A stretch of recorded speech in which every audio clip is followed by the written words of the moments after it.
Livingston High School in Livingston, New Jersey. We have a good one to start our week here on the D1 Media Pro page on the NFHS network. It's the Livingston Lancers hosting the West Orange Mountaineers on a beautiful Monday afternoon here in New Jersey. I'm Kevin Connolly, joined alongside Ryan Lowy. Ryan, two teams, both with very good records. West Orange unbeaten. West Orange hasn't allowed a goal this year. Livingston's only loss came against Seton Hall Prep, and to be honest, a lot of teams this year are going to lose to Seton Hall Prep. So we should have a good one here between two Essex County rivals. Yeah, Kevin, no doubt about it. It's going to be just a fantastic game. Can't really blame Livingston on their only loss this season. You know, they were playing possibly the best team in the state of New Jersey.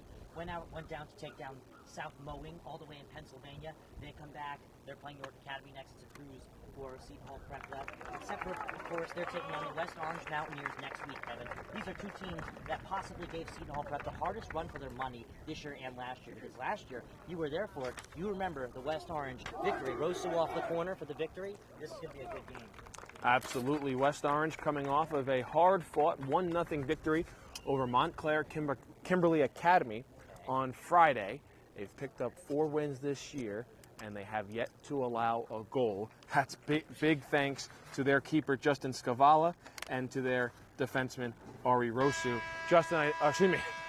Ryan, I know you have some keys to the game you want to get into today. Yes, sir, I do, Kevin. West Orange, for them, it is to rely on the defense. They're a defensively heavy team. The defense has carried this team all this season, Kevin. You know that better than anybody. You've been with them all season. And work towards throw-ins. Rosu, first team All-State junior year. He's the new throw-in guy for West Orange. He can throw that ball like a bullet, just like Livingston's Grant Chevron last year.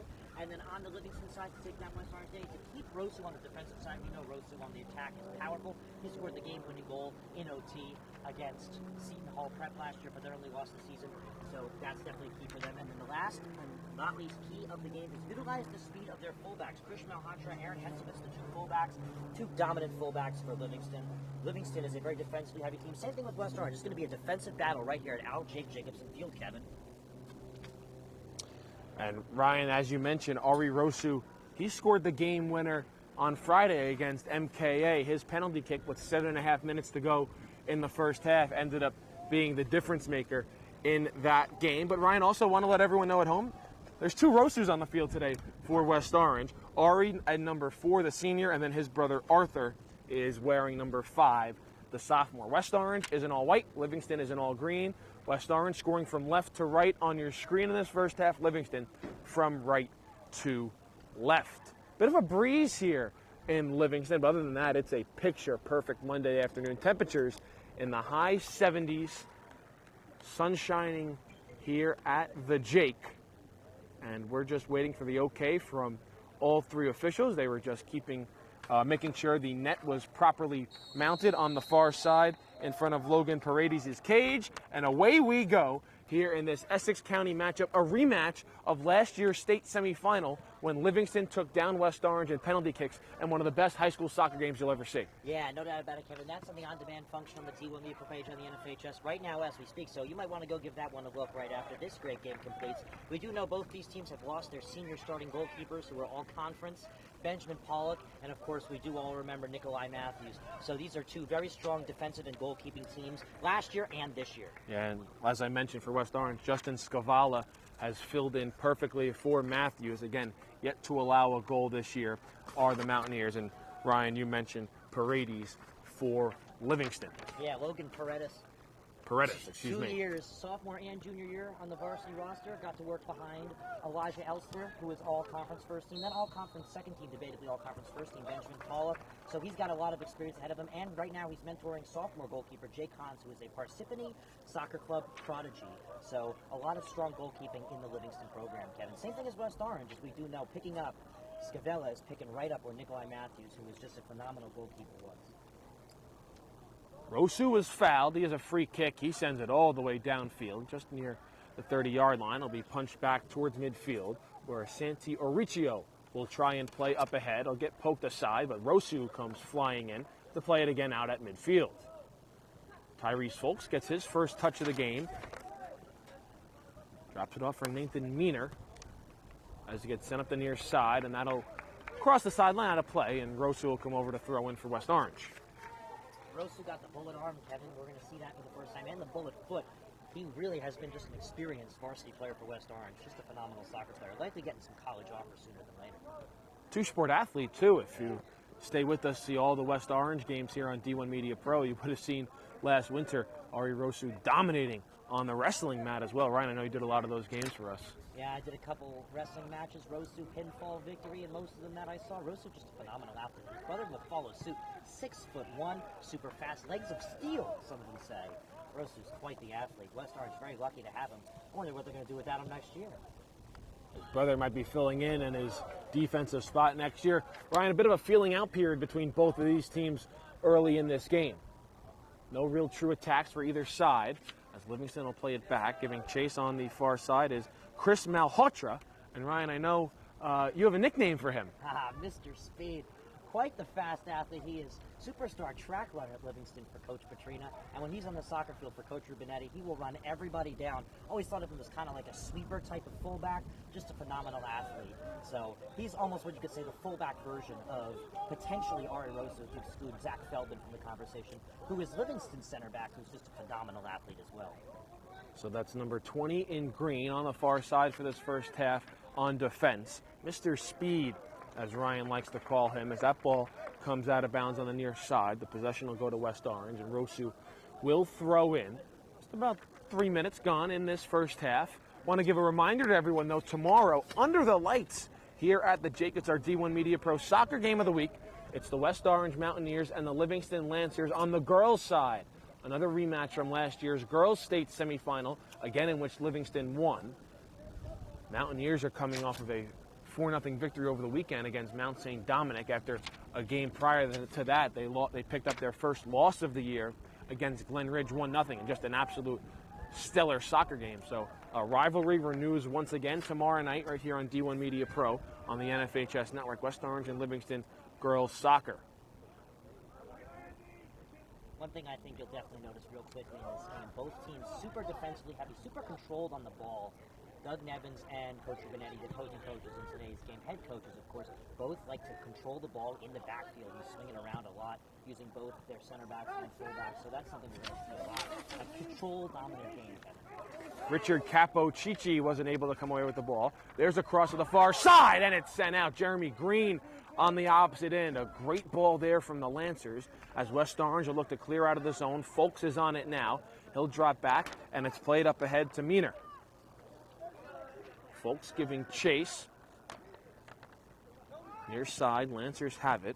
Zachary Feldman will clear it out towards midfield, and West Orange will look to settle it down there and progress forward. Ryan, our first chance of this game came from Livingston, but Jeremy Green on the far side post, able to guide the ball away. A really nice ball from Livingston there. Yeah, no doubt about it. That was number 9, Charlie Grossman, the junior, who is actually today's player to watch in my book. Grossman is on a scoring torment this season at the CDM and striker position. He flops between the two. With 4 of the team's 7 total goals this year to propel them to a 3-1 record.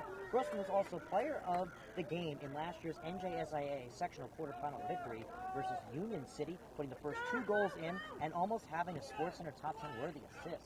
So Grossman was quite the athlete, 3rd year on varsity, 2nd year starting. And for 5'6", he can move. Quite the fast player. Very physical as well. Hit the gym this offseason. Chazarek tried to send a cross that got deflected out of bounds for a Livingston throw-in. And the Lancers will have another throw-in as that ball went off of the leg of Capocici.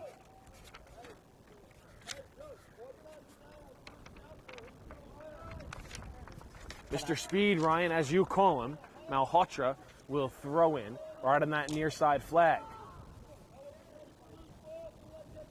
6 minutes gone here in this first half. A throw-in coming towards the near side post. Off ahead of Chazarek in front unintentionally.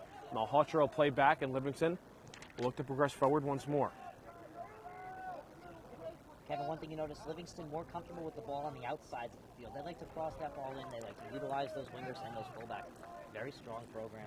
On the other side, we see West Orange work strong in the center. I mean, talk about that team they have with Rosu and with Tyrese Folks in the middle. They're just a very strong team in the middle. So that's an opposing thing between 2 defensively solid squads. Good ball played through. As it's played off the turf by Livingston, and their keeper will pick up and look to send a punt out towards midfield. He's punting in the direction of the wind, so that should help him just a little bit. And it takes a couple of big hops off the artificial turf here at Livingston High School, and will be kept in on the near side. Capocici is the one to come away with it. He'll try and spin and turn. He gets knocked off the ball, and it'll be a throw-in for Livingston. Aaron Henslovitz will throw in. Grossman tried to send across. Rosu sends out of play, and normally when you see Ari Rosu try and send a clear like that out to midfield, they get way past midfield. But because he was kicking right into the wind, the ball got caught up and came down right around the 35-yard line. Noah Fisher, cross, far side, and it goes out of play. Livingston looking for a foul. They're not going to get it. Rubenetti's making a case here that should be a PK. Grossman on the ground looked like, with the attacking play right there, Richard Capocici. What do you think of that one, Kevin? I think debatably, possibly, that should have been called, but at the same time, direction from the official and the shoulder-to-shoulder contact could have called that one off. I'm a big proponent of let the boys play. As Livingston has a corner, they'll send back out. A cross that rattles off ahead, comes in towards the box. Livingston with a strike. Scavala with a save, and it gets all the way cleared out to the far side. And Scavala actually looks a bit shaken up after that play. Looks like he's holding his hand or wrist. So that was Andy Pessoa on the shot right there.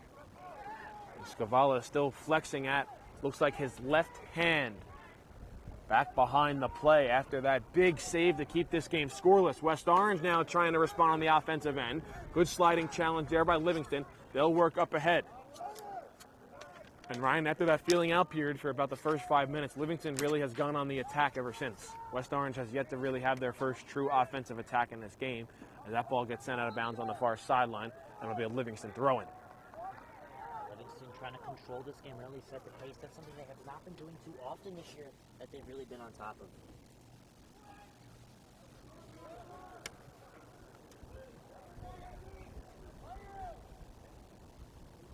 Andrew Pessoa plays it back to Malhotra.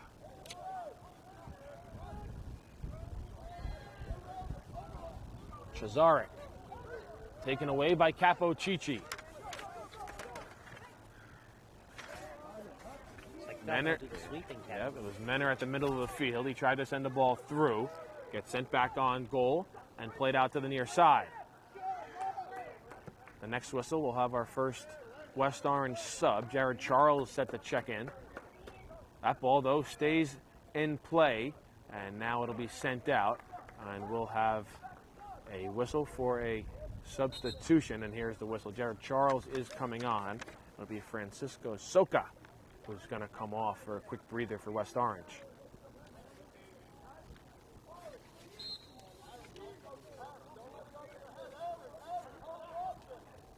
Rosu with a strong throw-in. Charles gets his leg up, can't come down with it, and Livingston will control.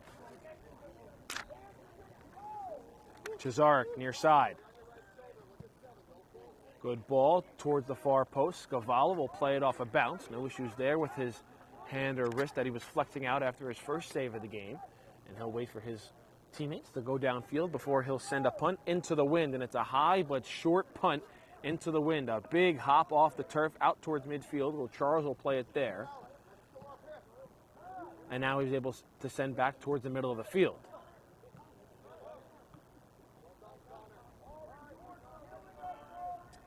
Kevin, one thing to notice about West Orange, after a dominant season last year and graduating roughly 15 seniors, they're still powerful in the SEC. That's because last year JV, their sub-varsity level was just phenomenal. JV finished the season at 4-1 under head coach Freddie Christian, and the freshmen finished the season at a 4-3-1 record under Brian Martinez. Those are two sub-varsity teams that performed at an over 500 level, and of course, we know some of the top coaching in the state of New Jersey is down at West Orange, both privately at Seton Hall Prep and publicly at West Orange High School.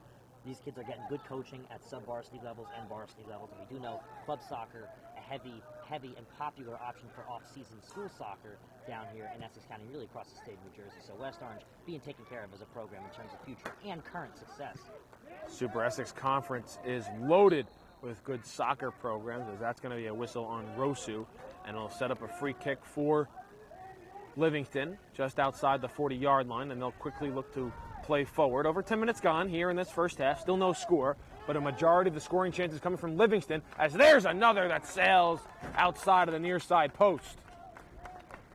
Grossman doing his job in the middle, very familiar with that position in the middle. He plays on the outside for his club, but plays in the middle here at his school team. Opened up space, took a touch or two, utilized his time, took the shot just a little too strong, a little too wide, but Grossman really works the team well when it comes to his shots.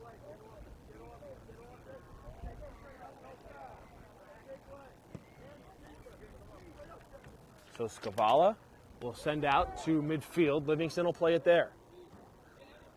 27.5 minutes left to go before halftime.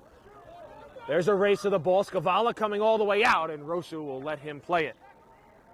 Stop lob Siegel from opening up his first goal of the season and this Lancers lead that could possibly happen if they continue to press like this. West Orange relying on that defense and Rosu clearances early. Now, as I said earlier, Kevin, Livingston likes to work more comfortably outside. Once again, Kevin Connolly, Ryan Lowy, Jordan Cooper with you here for this Monday matinee in Livingston. Far side, Lancers will look to play forward.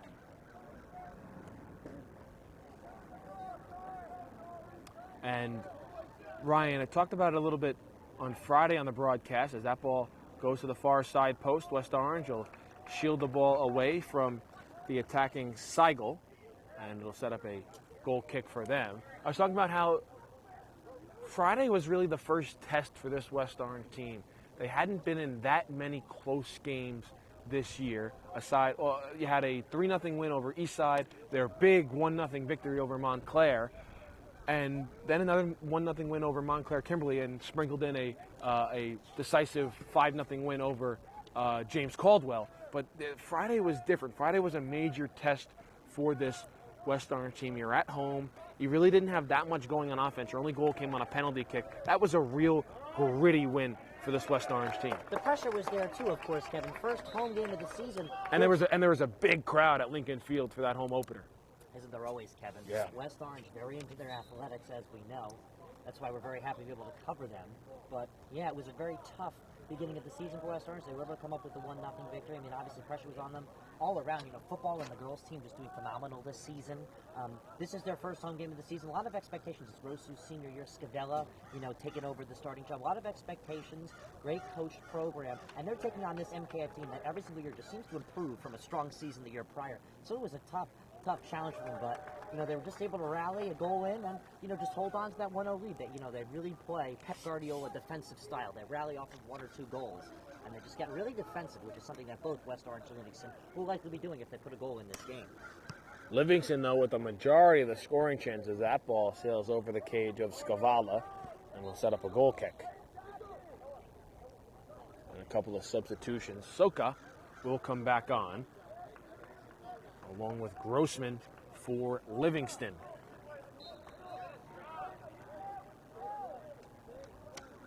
Both these teams back in action on Wednesday. Both can be seen right here on D1 Media Pro. That's right, Kevin. We know West Orange has got a big game. They play Columbia, 4 o'clock start at Lincoln Field.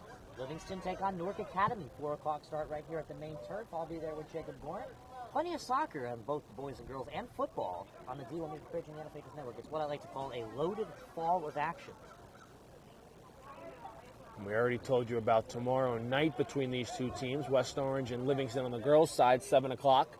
But also 2 games prior, first at 4 p.m., St. Peter's Prep Soccer plays Hudson Catholic. And also at 4 p.m., the West Orange girls volleyball team is in action. So a triple header here on D1 Media Pro tomorrow. It all gets underway at 4 p.m. from Caven Point in Jersey City and from Tarnoff Gym on the campus of West Orange High School. Livingston with another throw-in, and a lot of pressure on this West Orange defense so far. The ball's been living in the Livingston attacking zone for the majority of this nearly 20 minutes gone in the first half. Now Hacha throws in, going wide. Arthur Rosu was able to get a head on it. Sent back in towards the box, but a weak kick comes in on Scavala's goal by Grossman, and he picks it up off the turf. Kevin, I'm tallying up the shots right now. Grossman himself has put up well more shots than the entire West Orange team has so far. So Livingston's really been pushing on the offense. They knew they had to do that, as West Orange might be the toughest defensive competition in the conference. Yeah, not sure if West Orange has even had a shot on goal yet so far. Not. They had in this one game. possible opportunity that it looked like might have Paredes got in the way of it on the breakaway, so I wouldn't really count it as a shot. But you'll have to check NJ.com the next day to really see.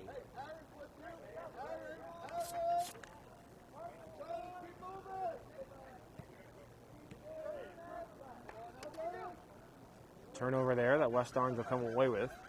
Soka on the far side. Drop it off for Jeremy Green, who'll send it all the way downfield. Giving chase next to Malhotra is Mason Bashkoff.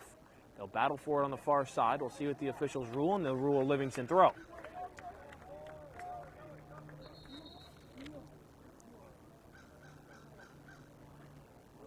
Stoppage of play here, Kevin. Waiting to see what that's for. Clock keeps running. 22 1/4. The midfield referee will make Malhotra back up to around the 15-yard line to throw in. They'll charge up and throw just shy of the 20, and Jeremy Green will get a head on it. As Ari Rosu will control at midfield and look to progress forward.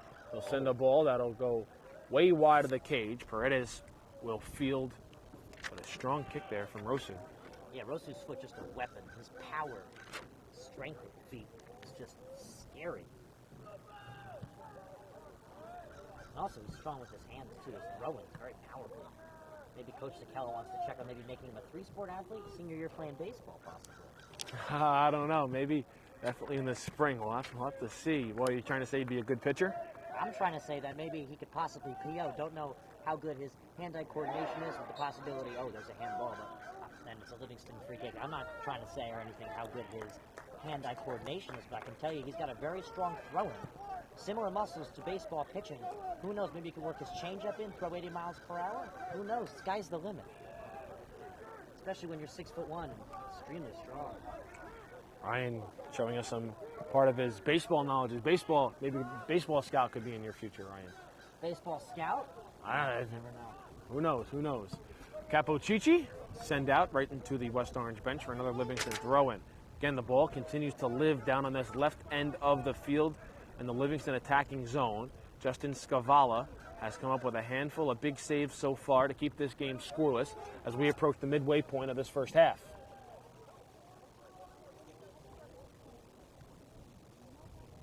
Arthur Rosu will look to clear out. Ball tried to be played up ahead to Bashkoff. It was intercepted there by Strunis. Here's a run. West Orange trying to set their first true offensive attack of the game. Socha at the far side of the field, coming in towards the box. Malhotra stays with them. There's a cross, and it's picked out of the air by Paredes.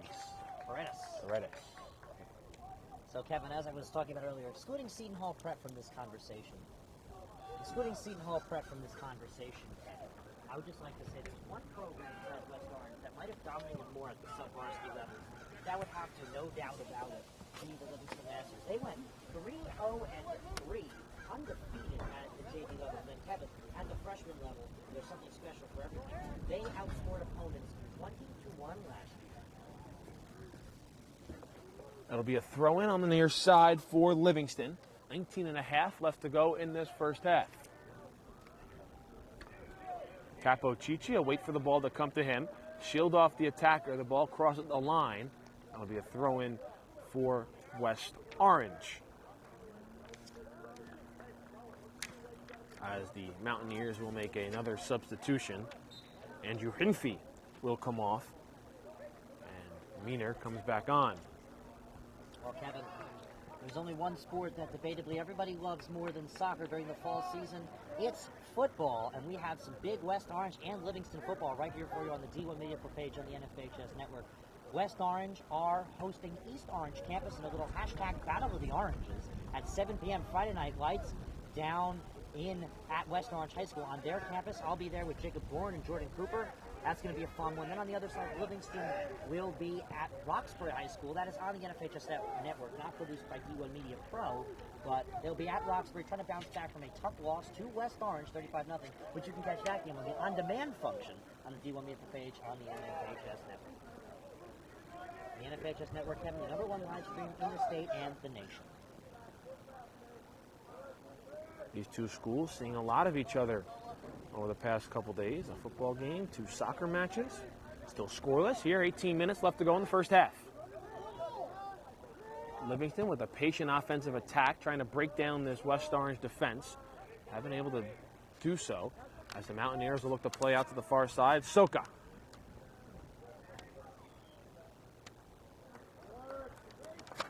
Played back. Feldman will keep it in play. Kevin, Zachary Feldman, possible D1 soccer player, getting looks from schools like Lehigh. Feldman, just a phenomenal player, plays on the second best club team at the 04 level in the nation. Not only that, first team all conference last year, his sophomore year. Honorable mention his freshman year, phenomenal soccer player. Aside from Rosu, he could possibly be the best player on this field, maybe even better. 04 is the year you were born. So it's in like a comparison to like what maybe more of our viewers are accustomed to, like a baseball or a basketball 16U or 17U, 18U, stuff like that. They actually used to call it that. They now call it 04. So that's after U.S. Soccer realigned 3 years ago. But yeah, pretty much.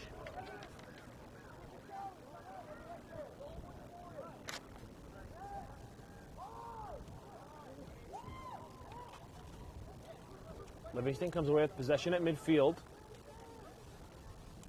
Now goes out of play on the far side. It'll be another Livingston throw. Kevin, weather's looking great for tomorrow's Tuesday night Under the Lights game. Girls soccer. It's going to be a great one. Livingston trying to bounce back from one of their worst starts this season in recent history. On the other side, West Orange had their first loss a couple days ago versus a very strong Glen Ridge squad. Doesn't change the fact that they still are division contenders for victory. It's a divisional matchup tomorrow night, right here at Jacobson Field and on the D1 Media page on the WHS Network. You can't be here. Obviously, Kevin, the Livingston facility is also beautiful as well. Great place to go watch a game. Definitely is, but I'll be honest. We prefer you to watch here on D1 Media Pro instead. Oh yeah, of course. As there's a cross in towards the far post. No one comes away with that one. Another good cross by the Lancers, though. Ben Goldsmith was the one next to Capo Chichi trying to put it home. But it'll be a West Orange throw-in. As we'll get a substitution as Tyrese Folks will come off. And Lucas Andrada will enter for the first time today. Just to clarify, if this is seen in the future, because Livingston has been unable to capitalize on their chances, and West Orange has not had too many opportunities so far. If we theoretically are still at a 0-0, 1-1, 2-2, whatever tied score, we would see, since this is a regular season game, 2 10-minute overtime periods, and then we would not go to a penalty shootout like last year, because this is not a playoff county matchup. But it is also overtime a golden goal. So the first one to score would win. But if we were theoretically tied at the end of regulation, and no one had scored in the first 10-minute overtime, we would play a second 10-minute overtime. Yeah. Once you in the regular season, once you end regulation, it's first one to score wins. Very different than professional soccer. Halves are 5 minutes less, and then of course you see overtime in regular season competition. West Orange will have a throw-in just shy of midfield, and they'll give it right back to Livingston.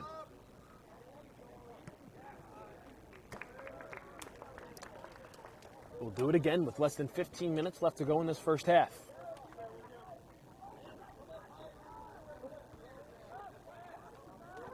Ryan, just got the feeling West Orange waiting for that perfect opportunity on the offensive end. They've been so far this year through 4 games a very opportunistic team.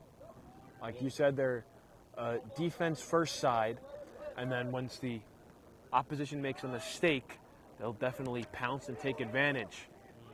But can Livingston break through here? Here comes a strike. Arthur Rosu will play it down with his body before it gets sent on goal. And then another shot that gets sent way wide of the far side post. 13:40 left to go in this first half.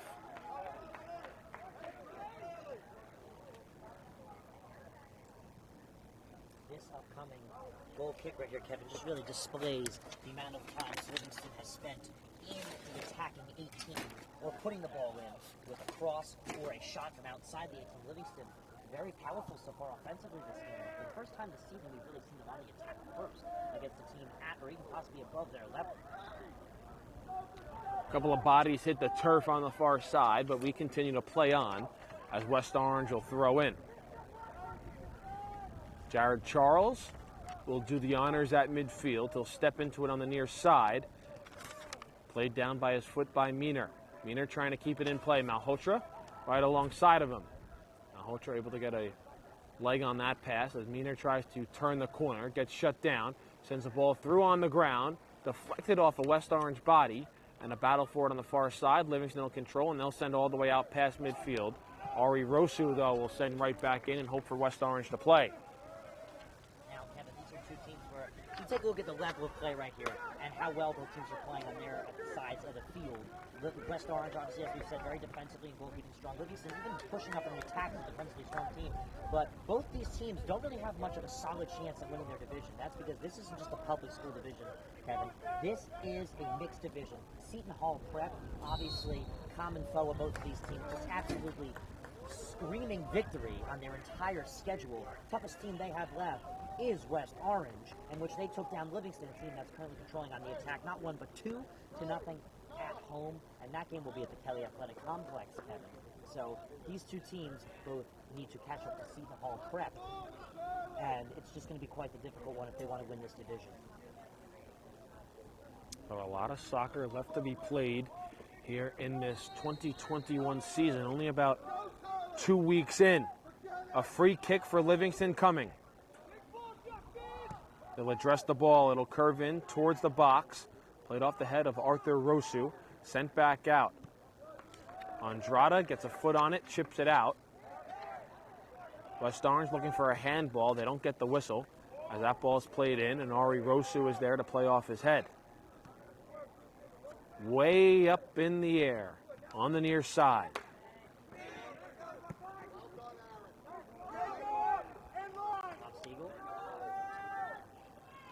And he gets taken down. I'll look a little outside of the 18, Kevin. I believe that will be a free kick. From outside the 18, yes, it will be. Yeah, it will be. A free kick for Livingston, just outside the box, inside the, like you said, inside the 18. 10:35 and counting left to go in the first half. Another great scoring opportunity for Livingston, trying to break this scoreless tie in the final stages of this first half. They've had plenty of opportunities, but Justin Scavala has come up big for West Orange. Can he and his defense come up big yet again?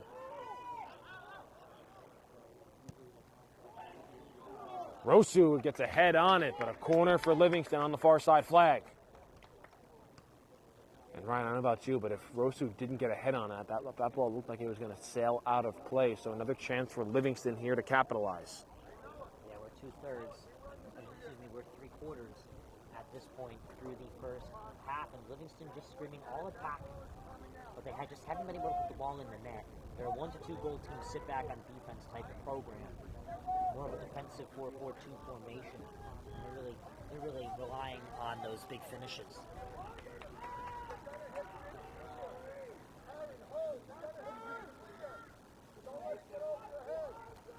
Here comes the corner, coming in towards the back post. No one touches it there. Livingston will give chase. They'll keep it in play. Jeremy Green tries to poke it away. Siegel plays back. Henslovitz sends in. Arthur Rosu gets a head on it. Played up by Santi Oricio, but Livingston looks to dump right back in. There comes a touch that goes way wide of everything over the soccer goalpost and the football goalpost, and a goal kick for West Orange as Fulks and Hinfey will come back in with under 9 minutes to go in the first half. Well, Feldman attempting the volley, Kevin. This Livingston team trying to capitalize from far distances, in which they're trying to make stronger attempts.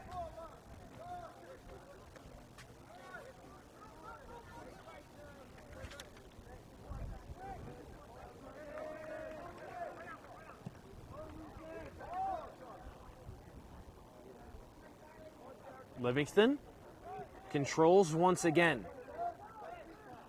Feels like the field is tilted in this direction in this first half, but nothing to show for it for the Lancers as West Orange will throw in. Here comes the strong arm of Rosu, Kevin. And that strong arm sails out of play, and it'll be a Livingston throw. 8 minutes left to go in the half.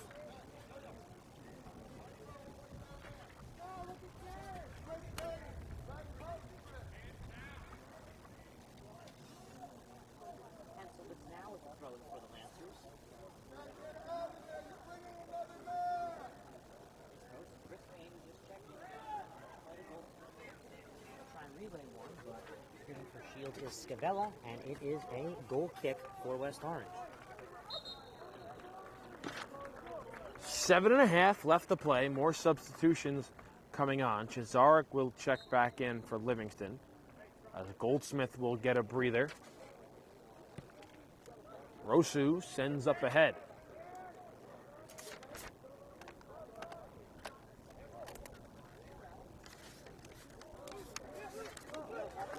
Livingston with numbers. They'll play up ahead. Plays currently deemed onside, and a strike into the waiting arms of Justin Scavala off the foot of Jared Fisk. Another big stop for Scavala here in the final minutes of this first half. Well, Chisarek's touch opened up the field, and a nice quick two-touch then pass to Fisk on the run coming from the outside from the right winger. Almost a score from the Lancers to get them going 1-0. They've been just so close almost every single point of the game. As you said, the field is tilting in the Livingston attacking and West Orange defensive direction, Kevin. West Orange tried to send a shot in on goal. It went wide, and Livingston will play up forward.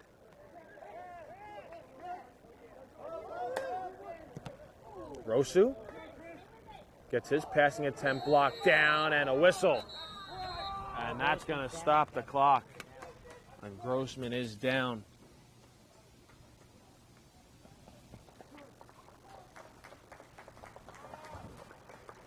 Looks like Jeremy Green being liable for that foul. I think it's going to be Rosu who gets the foul, and he picked up a yellow card as well. You're right, my apologies. That was Ari Rosu.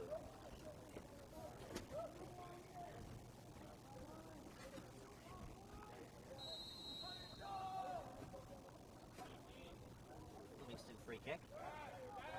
As the clock moves once more, we approach 6 minutes left to go in this first half. A good batted ball down in front by Andrada.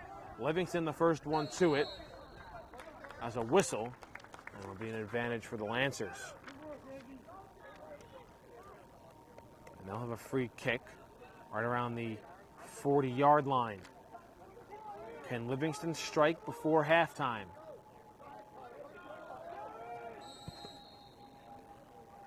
And a whistle as soon as the ball was struck.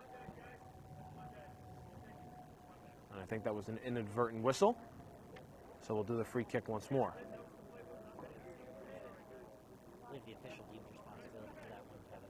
But it looks like the clock will continue to run. Yeah, the clock will continue to run. An inadvertent whistle. And now Livingston will quickly play forward. Now they'll send a cross. Ball wasn't able to be kicked up off the ground very much as West Orange will try and clear out, and they'll have a throw-in. As Ari Rosu checks back in after having to leave briefly after picking up that yellow.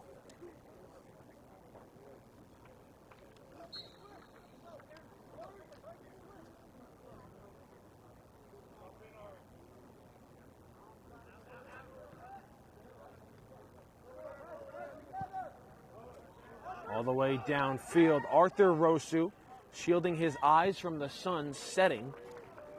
Starting again that time of year, Ryan, where the sun sets a little bit earlier now. And it plays a factor in these games. That screams the fall into winter process, Kevin.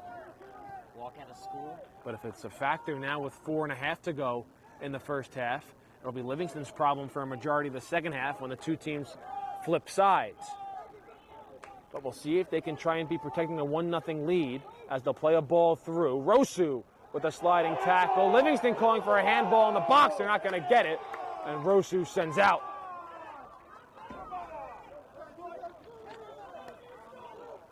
Zarek on the ground. Well, that was Chris Kane there trying to finish, but Rosu just kind of dove on the ball like a pancake. Made it invisible to Chris Kane, who just couldn't find it. Livingston fans wouldn't have it. If they don't get the call with under 4 minutes left to go in the first half, it's still a 0-0 ball game. Hey, that's all right. Terrible call. And now it looks like Coach Rubinetti might receive a yellow. Very much could, or he just wants to have a conversation. Yeah, I think the Livingston coaching staff and bench and certainly fans are still upset over that no handball called in the box with Rosu on the ground covering it. The clock stopped at 3:34.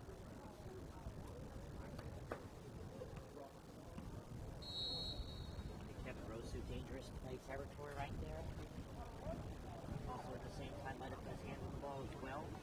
And now the clock will run once again with 3:30 left to go as Livingston throws in. A lot of potential calls right that the official could have made, or side officials could have raised their flag to tell the official to make, but nothing came up, and we resume at 0-0 with nobody in control. Well, Livingston controlling the pace, but nobody officially in control of the game. We are throwing on the near side for West Orange.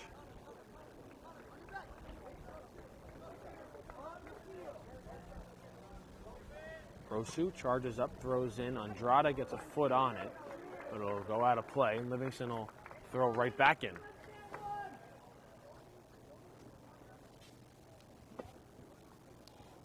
Off the throw-in. Rosu on the near side, out of play. Livingston to throw. Lancers try and go quickly. We'll have another throw about 20 yards closer.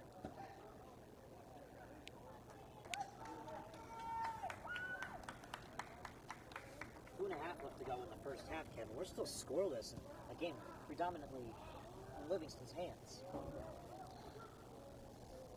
Talk about the side switch as well. That could come up real soon. A lot on the line. Certainly, with about 2 minutes left to play, and on the far sideline, Livingston looks to control.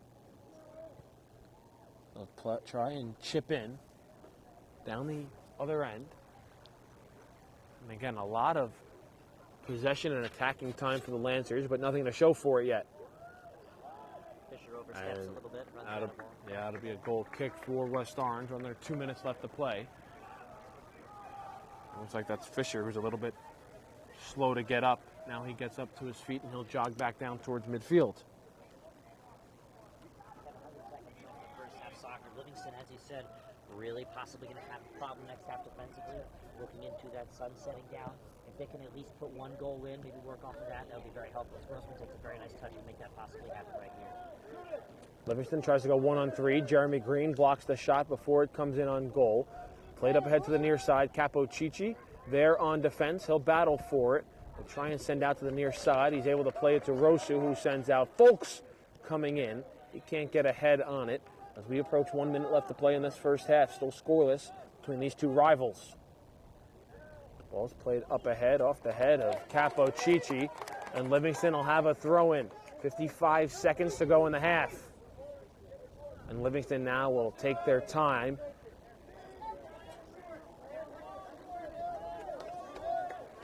Malhotra comes across field to throw in. 40 seconds left. Malhotra throws in, coming towards the middle of the box. West Orange will play out to the near side. It'll take 2 bounces off the turf and go out of play under 30 seconds. Malhotra again to throw in.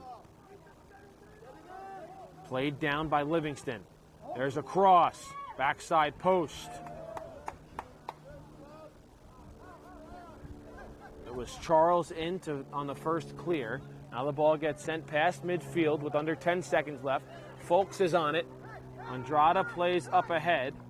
Now a cross sent down, but the horn will sound, and that will take us to halftime. We're scoreless between West Orange and Livingston after 40 minutes. We'll step aside for our halftime break and be back on the opposite end with the second half between the Mountaineers and the Lancers here from Livingston.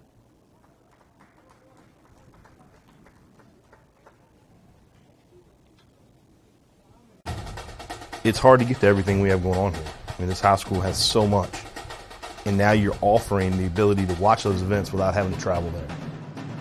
My dad travels a lot, so he likes to watch the events. Like if I'm playing a volleyball game and he can't make it, he'll watch it and he loves it. I think it was homecoming. It was Friday night, and it was a punt return. And I returned it all the way back for a touchdown. And then, of course, I showed all my family members, and they really liked it. They like to see what their family members can do. Golden Lions. I think this broadcast is essential because our team is global, and we got people all over the world going to watch the game. So without this, there's no way they can do that. These kids and these players feel loved, they feel important, and by broadcasting it, you have a bigger group that you're reaching that allows them to know those kids.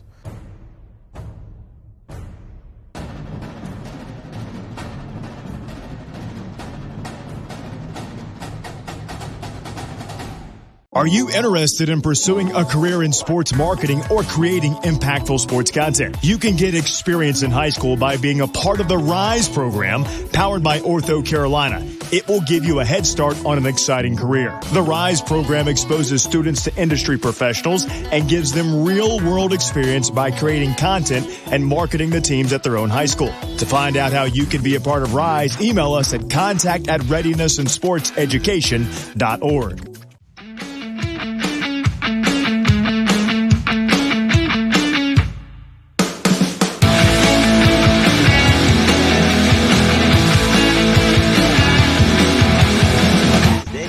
New Jersey, that was.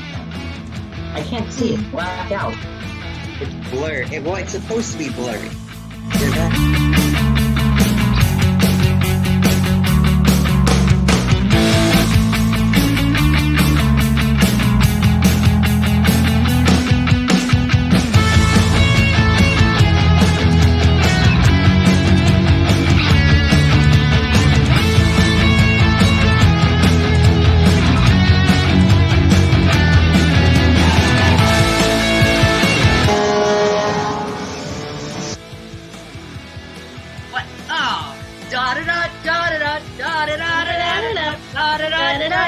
This one's obvious. Blackhawks or Ducks? So obvious. Oh no! No! No! Blackhawks! Blackhawks! What did you say the first time? I didn't even hear I you. said Rangers. It's Blackhawks. Yeah, it's Blackhawks. I'm in Chicago was the home team twice. So, this is not a gimme series for Edmonton. I still make the other succinct.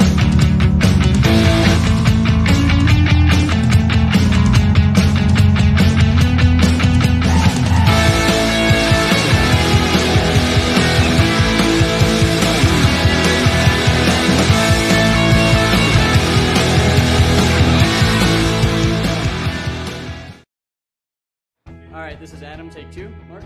I guess. I go like this.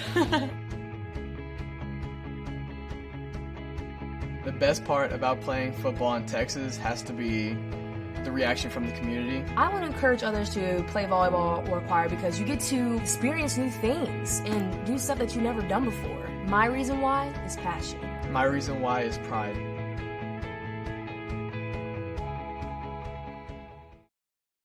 Do you want your school to be covered by the #1 live stream service in the state of New Jersey so the entire country can see moments like this?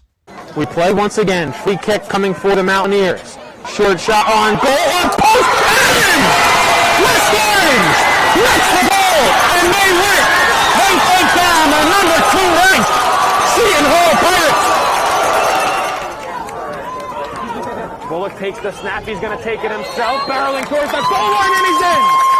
Carriage Bullock from 3 yards out. And the Marauders lead it 20-7. Or be a witness to championships like these. Montclair are state sectional champions. They defeat Livingston 4-1. And the Mounties sweep the boys and girls brackets in back-to-back wins over the Lancers. 3-2. There goes the runners. Swing on and miss. Strike 3. That does it. The Cranford Cougars are the Last Dance World Series champions. Or have exclusive interviews with players and coaches. Maroon and Silver Star pitcher Teague Mulcahy. I'm here with Cranford star Ryan Jaros. We're with the Bergen Crusaders, star of the game, Luis De La Cruz. Here with West Orange head coach Doug Nevins. And all right, now here with star goalkeeper Nikolai Matthews of this West Orange Mountaineer team. Nikolai. We're with Claire Manning after Montclair picks up a 4-1 win over Livingston. I'm here with Molly Brumback, the goalkeeper. Molly, what was today like? Here with West Orange girls varsity coach Sean DeVore. Then join the D1 Media Pro Team, New Jersey's #1 live streaming service.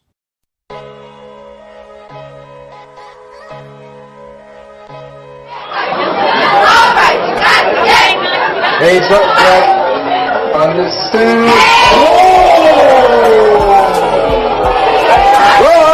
Took him and decreed Horton dribbles into the front court to Khalil Whitney. Going to the basket and the jam.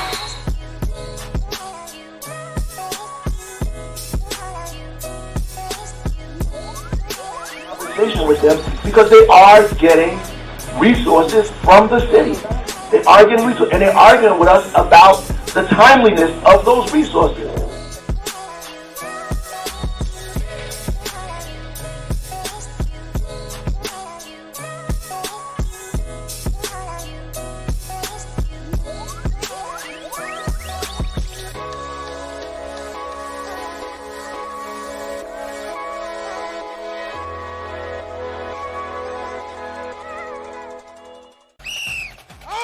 Team, listen up. You all have been missing way too many plays. And it's time to make some changes. Effective immediately. You'll all be joining my team, the NFHS Network. If it happens in high school, we got it covered. We've got your favorite high school sports wherever you want them, whenever you want them. Streaming live or on demand. Plus, with a few well-executed moves here, here, and here, you can find and follow your favorite school or team. But what if I... Hey! There is no I in the word team, but there is in the word clip, which is what you can do with our new clip and share tool. Watch the game, clip the moment, share it with all of your fans. It's simple, people. When you're teamed up with the NFHS Network, there's no excuse to miss another play. Now you get out there and you watch some sports. Your high school, your team, your game, streaming live only on the NFHS Network. Who's gonna slap that hand?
Welcome back here to our Jacobson Memorial Field on the campus of Livingston High School in Livingston, New Jersey. We're getting set for the second half between the West Orange Mountaineers and the Livingston Lancers, who are deadlocked at 0 after 40 minutes. Kevin Connolly, Ryan Lowy, Jordan Cooper here in Livingston. And Ryan, it was a first half that was really dominated by Livingston, but the West Orange defense is the biggest story.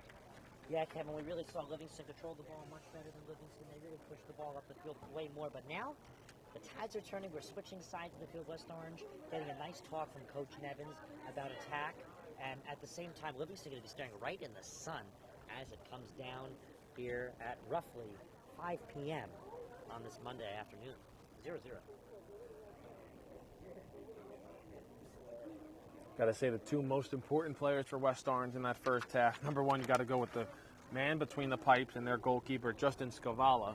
And also I feel it's Ari Rosu. He had a couple of big-time clears for this squad, but Scavala is the man you have to talk about if you are West Orange. Yep, Scavala really bailing West Orange out with a little help from Rosu and the rest of the about a second half, and it's 0-0. You know, clean sheets on both sides. Anything can happen. Who knows? Maybe West Orange will come out just like Livingston did, but capitalize all 5, 6, 7 times and be up 7-0. We're on the other side. Livingston can continue the pressure, bang 1 or 2 in, and then start working solid defensively. And the ones who so really the sky's the limit this half. Nobody really is dictating that much. West Orange unbeaten on the year. They're 4-0. They've yet to concede a goal this year. Livingston 3-1. Their only loss came against Seton Hall Prep in a 2-0 defeat.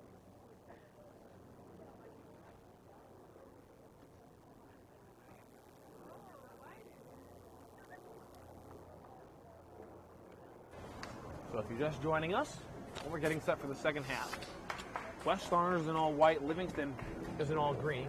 Mountaineers will be scoring from right to left on your screen in the second half. Livingston will be scoring from left to right. And Ryan, you talked about in that first half how if we are tied at the end of regulation, now after these 40 minutes, we will play a golden goal overtime that if nobody scores, it lasts 20 minutes split between 2 halves, so 10 minutes a half.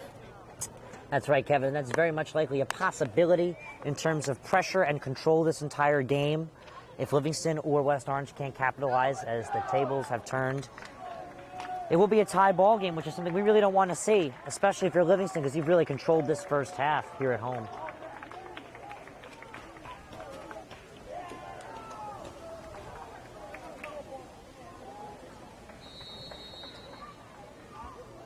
And away we go here in this second half. West Orange and Livingston, 40 minutes left in regulation to try and find a winner. Again tomorrow at 7 p.m. It's our D1 Media Pro Soccer Game of the Week right here from the Jake. It's the West Orange and Livingston's girls squads going after it. 7 p.m. here on D1 Media Pro. 2 other games tomorrow on our schedule at D1 Media Pro. At 4 p.m. it's St. Peter's Prep and Hudson Catholic and boys soccer. And at 4 p.m. it's West Orange girls volleyball. Kevin, I have to say, it's starting to get quite loud here. So yeah, the energy is definitely picked up at halftime. And on that first opening possession, a lot of the noise came from the West Orange bench, and also at halftime, the West Orange girls team. Some of the players have made their appearance here at Livingston, probably after their practice in preparation for tomorrow's game. As a shot comes in, and Arthur Rosu will block it down in front. Ryan, you're right. A lot more energy coming from the West Orange bench in the first minute here of the second half. Yeah, we know, and we've seen this West Orange team. They just become more and more explosive as the game continues. They take a little bit longer to get into it. On the other side, Livingston's energy comes out in the beginning, then by the second half, they usually slow down. That's why they like to score that goal or two in the first half. Second half, rely on the defense. Switch the formation from 4-4-2 to 5-4-1. They'll have a corner here on the far side flag. Cesaric. Now looks like he will give way to Fisk as the two of them share a brief message. And Fisk will be the one to attempt the corner.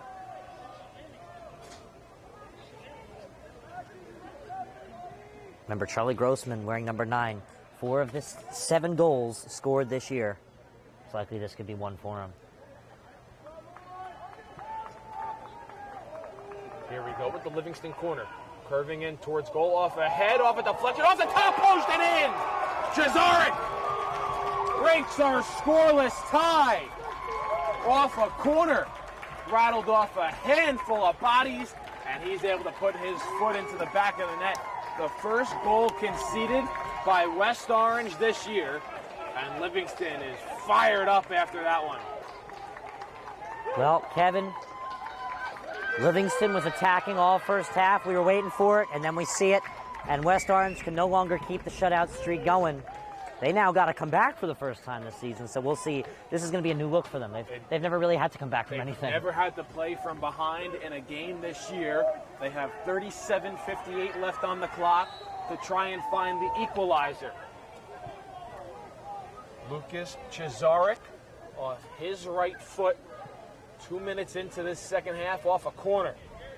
How does West Orange respond from trailing in a game for the first time this season? Jared Charles with a collision. And Ryan, now we really start to see where West Orange hasn't had a lot of offensive possession in this game. Can that come back to haunt them here in this second half? I really think that might actually motivate them more, Kevin, and could possibly help them. As you can see right there, they're doing some maneuvering through that Livingston defensive line that's just been oh so solid this year, Kevin. And here they come. Tyrese Folks shot on goal off the top crossbar, and they'll say it also redirected off the top of the football goalpost. I think they'll say Livingston got a piece of that, and it'll set up a corner. Ryan, 3 minutes into this second half, energy and the play has picked up about 100 times. Well, Kevin, this is really just what you want to see right now. If you're West Orange, you're back on the attack, you're finally taking shots. That one was oh so close, and they got the height over Livingston too, so corners are key for them. We remember Rosu's game-winning goal versus Seton Hall Prep. Livingston debatably not as good of a team as they lost to him, so that could happen too. Here comes a corner. Rosu tries to get ahead on it, but it sails wide of the near side post. No one able to keep it in play for West Orange. That'll be a goal kick for Livingston, but a great response from this Mountaineers after conceding the goal. So now it is a Livingston goal kick, Kevin, and, well, Livingston just want to ice time right now. Clock won't stop. 36:25 left to go. They're in the driver's seat, possibly to take down, what is it, the 14th best team in the state of New Jersey? West Orange ranked as the number 14 team in the state on the NJ.com top 20 rankings. This will really put them back, possibly up above 20, really, if they lose this game. Livingston unranked. After their loss to Seton Hall Prep, they fell back. Jeremy Green plays the ball. Trying to track it down is Meener. He will. They'll play on the ground. Hinfey tries to give it to Meener. His touch too hard. Out of bounds. Another goal kick for Livingston. But Ryan, in these first now 4 minutes of this second half, although we have not seen a goal from West Orange, we've already seen more offensive pressure. Yeah, no doubt about it. West Orange really changed its sides. I think that goal woke them up, made them realize they're no longer that team that's cruising through their division. There is a new competitor out there besides Seton Hall Prep, where they have to prep for. Livingston is up 1-0, unexpected, unranked above the number 14 team. So we'll see. A lot of soccer left to be played too, Kevin. You can't forget that one. Energy is still high on the Mountaineer sideline. Meener comes from out of bounds to take it away. Ball comes loose towards the middle of the field. Play it out to midfield. Ryan, maybe it's just this side of the field where it just tilted, where it seems like all the action is happening here, despite Livingston's goal at the right end of the field just about 5 minutes ago. I guess you can call it left side, strong side. It's just been the strong side for this game. Charles, near side. Tried to send a cross, went off ahead in front. Livingston will control. Arthur Rosu is there. It gets poked out of play by Rosu, and it's a Livingston throw-in. Rosu also wanted a handball call there, which he did not get. 34.5 left to go in the second half. Livingston, Kevin, trying to come up with a big upset. So this is the right stream if you're trying to find a good high school sporting event. Now we will have a clock stoppage with 34:20 to go. Not sure what the stoppage is about. Referee talking to Zachary Feldman.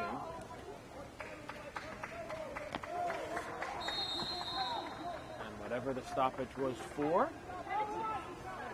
it's stopped now as Malhotra throws in. The clock runs once more. Green fires out to midfield. West Orange getting some encouragement from their head coach, Doug Nevins. His team playing from behind for the first time all season through 4.5 games. Mountaineers 4-0. They had not conceded a goal until the 2-minute mark here of this second half.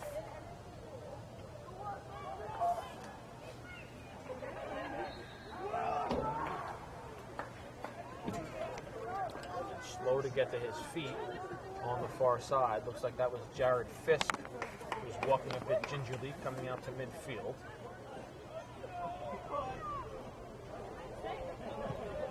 Ball gets rifled downfield. Green plays it off his head. Fisk on the ball, trying to turn the corner. Right next to him he has Charles, and Charles pokes it away, but it's a Livingston throw-in. And Ryan, just about after every play, every sequence, Mountaineer bench making some noise that we did see or hear in that first half. So obviously that was a major talking point in that first half to bring the energy levels up for West Orange. Now they'll really need it trailing by 1. That's right, Kevin. They need to be more on the attack. We know they have a very strong defensive program, but can that offense come up key is really the question at this point in the game. That's the only thing we've really been doubting so far this season from the strong West Orange team. Now Hotra throws in from the shade. Ball comes into the sun. Takes a bounce off the turf. Livingston will try and play it down. They'll try and get a shot off. Fisk being shielded off from the ball. Flag goes up. Goal kick West Orange. Looks like some shoulder-to-shoulder contact right there. Nothing the officials should bother with.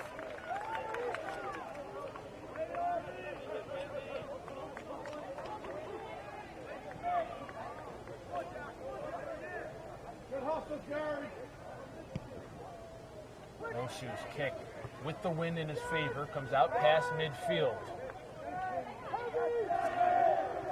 West Orange with one good offensive attack today, and a shot from Tyrese Folks rattled off the top of the crossbar. Livingston with multiple great offensive attacks, but they only scored on that corner. 2 minutes in here to the second half to take a 1-0 lead. Kevin, might I also mention, this is their specialty. Livingston is known for taking down teams much better than them 1 or 2-0, at least record-wise much better than them, and then they really pushed themselves up the rankings list at the midway point of the season. Brought down. West Orange wanted a whistle. They won't get it. So the referees are really letting the boys play here in this game, something that we talked about in that first half that I'd love to see. Love letting these two teams play. Let it be decided on the field. We're nearly 10 minutes in to this second half. Livingston already with a goal to take a 1-0 lead. The first goal West Orange has allowed all year. Jeremy Green for West Orange draws the foul and a free kick for the Mountaineers. It's now getting really loud here, Kevin. Attendance definitely jacking up since the end of the first half. I'll tell you why. The two girls' soccer programs from each school, they were both out of practice, and they both made their way here during halftime. That's why this crowd noise has picked up a little. Rosu, a line drive into the wind. Out past midfield, trying to control, going down, no whistle. Now, excuse me, there is a whistle. Chazarek went down. And the reactions from the fans. Free kick for Livingston coming up.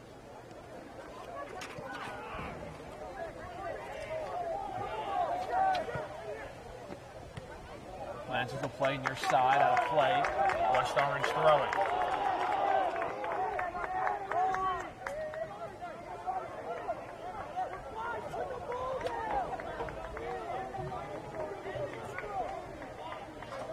Looks like Rosu will end up throwing it in for the Mountaineers close side, Kevin. Yep, Rosu comes all the way across the field to throw in, and he fires one downfield. Folks with a good ball, played for Meaner.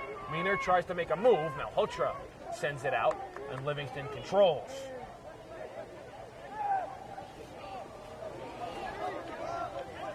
Ten minutes gone here in this first half. Meaner with a sliding challenge from behind. And that's going to stop the clock. Oh, boy. A little bit of acting going on there from Fisher.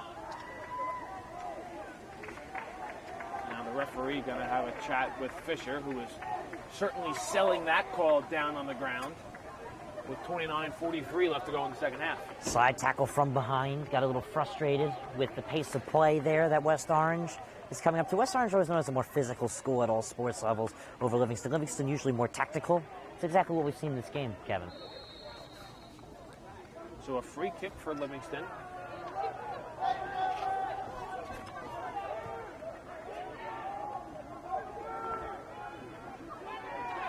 And the clock will start once more as the free kick is struck in towards the box. Arthur Rosu comes all the way out to play it off his head. Tyrese Folks is there for West Orange, and he'll come away with the ball.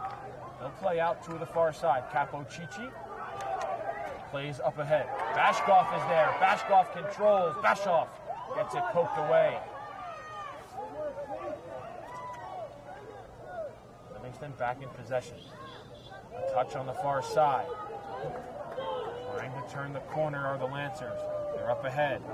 Green and Rosu are there, and Green's the one to send it out to the far side, but Livingston's right back on it with Fisher. And Fisher gets it sent aside.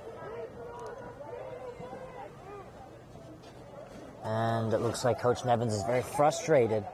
Wants the ball to stay on the field. West Orange working more towards the outsides, which is something they haven't been particularly doing this season. They work more towards the middle.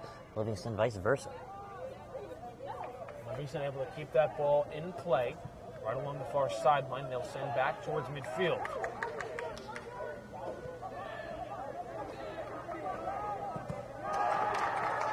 Good challenge there. Pass gets knocked aside. Livingston throws in. Malhotra downfield. Arthur Rosu off his head. Not a Livingston throw.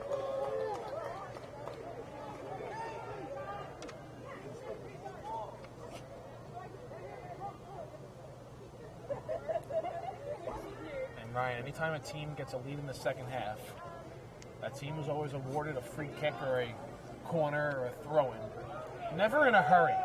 No, never. Try and throw that ball in, trying to bleed as much time as they can off the clock.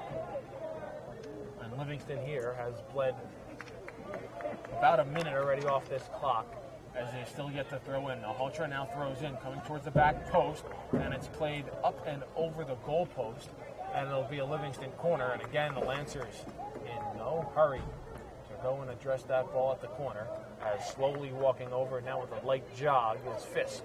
That just totally did not work out at all whatsoever, Kevin. Ended up being a corner kick for Livingston. Livingston back on the attack. So the last time Livingston had a corner, they were able to find the back of the net off the foot of Cesarek. And they do it again. Fisk coming in towards goal. Ball gets propped up. Skavala comes up. He can't control. It's loose. A whistle and a free kick. Rosu was the one to get a head on it and clear it out. Ball never made it to the back of the cage, but Skavala got taken down. About 5 players jumped for that ball after it was propped up in the air.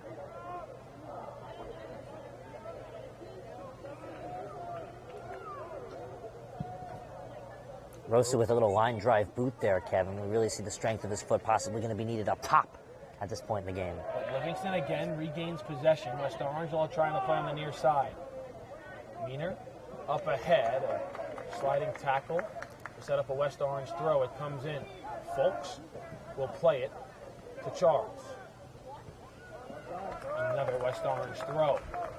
And they'll let Charles throw. They'll throw in. Over the field, out of play, under throw. And again will be Charles. Meaner controls, trying to turn the corner. He goes down. No whistle. Will play on. Out of play. The throw. And now it'll be Ari Rosu to come over and throw for West Orange. And now Livingston, Kevin, they need to come to what they specialize in, and that is defense. That defense needs to come up strong right now. Ryan, now you see everyone really shielding their eyes as they're looking to Rosu throwing in. We talked about late in that first half how West Orange was doing that, trying to shield the sun from their eyes. See if that plays a factor here on this throw-in. Rosu charges in, a line drive being thrown in towards the box. Gets sent up in the air, back towards the shade. Rosu trying to shield the defender off the ball, and it will go out of play. It'll be another throw-in for West Orange. It's Charlie Grossman there and Zach Feldman, the 2 juniors working together to put the ball right back in Grossman's hands for another throw-in. Burning time, 1-0 Livingston. And again, everyone's shielding their eyes from the sun as Rosu gets set to throw in. Sun playing a factor here in this one. Throws in. Ball sent up in the air. A couple of Livingston players go down. Jeremy Green looks to send back in. Folks was there. Wasn't able to play it down with his foot. Arthur Rosu lost possession of it. Jared Charles gets knocked off the ball. No whistle. We continue to keep playing on as Livingston has it on the near side. Fisher takes his time. No rush for him, Kevin. Plays to Fisk. Fisk briefly lost his dribble. Again plays in. Shot in on goal. And Skavala goes to a knee. Fisher had a one-on-one shot with Skavala, but couldn't elevate the ball. And he plays it off a knee and punts out to midfield. Meaner on the near side. 2 players converge on the ball. Livingston will come away with it, as they have for the most part of today's game. And now the clock stops once again. Berlowitz down on the ground, writhing in pain. It'll be a free kick for Livingston. It's actually Charlie Grossman. Oh, Grossman, I apologize. Grossman is down. And now he'll come up to his feet. It looks like he'll be no worse for the wear, but actually he'll come off. The trainer will take him off, so he'll have to come out for a play. Looks like Fisk will put it back in play, Kevin. Grossman looks like the athletic trainers are looking at his back. He'll get a breather, drink of water. Hope that he'll be all right. And it looks like he will be all right. He'll check back in right on the next whistle.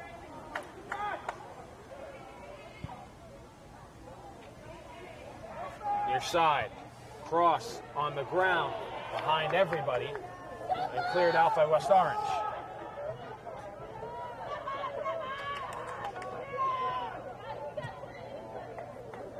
Nice ball in there from Strunces, but the defense cleans it up. And there's a whistle and an advantage given to West Orange.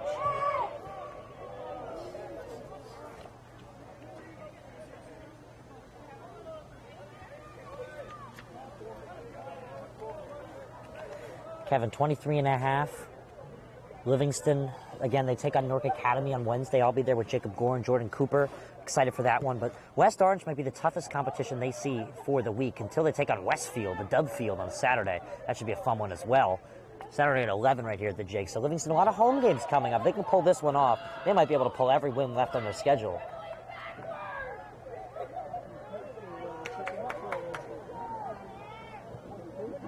Ball's played up on the far side. Rosu is there, and he sends it up onto the roof of the school here at Livingston. Could he kick it any farther, Kevin? At first glance, I thought that ball might have been going through the windows on the far side with all the, I guess, air conditioning and heating equipment up there, and kept it from going to the window. So good luck for anyone having to go get that ball back. Gonna need a ladder. And back on is Charlie Grossman.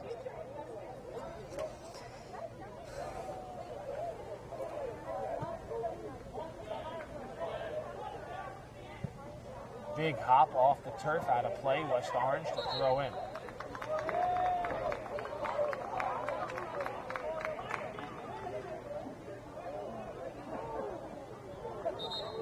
Kevin, clock ticking. They're not stopping the clock. And West Orange having some miscommunication when the ball's out of play. That's a concern. Not the sharpest West Orange has looked this season.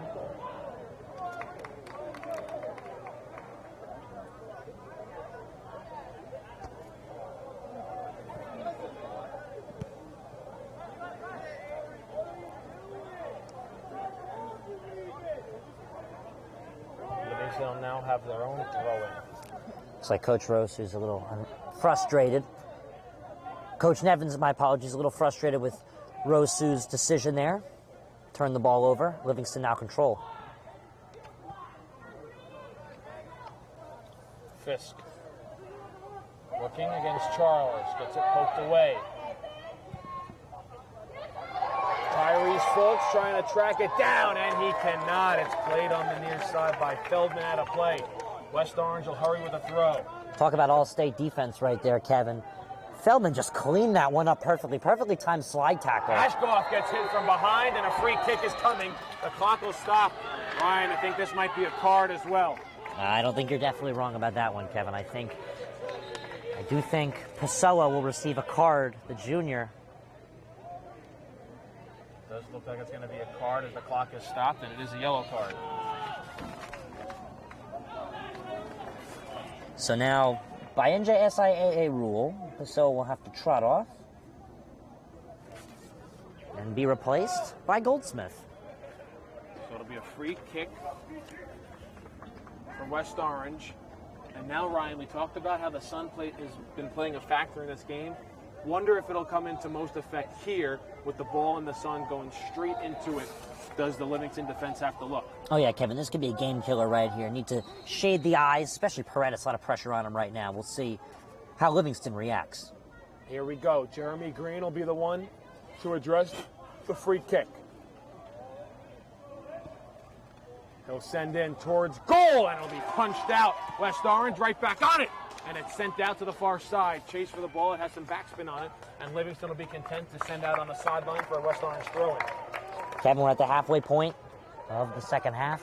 Only a quarter of the game left to go. And Livingston just holding on with a needle and a thread. West Orange getting stronger as the game progresses. But do they have it in them to tie this ball game? Force extra time, possibly. We'll see here on the throw-ins from Ari Rosu. Fires in, near side post. Ball gets sent up way up in the air.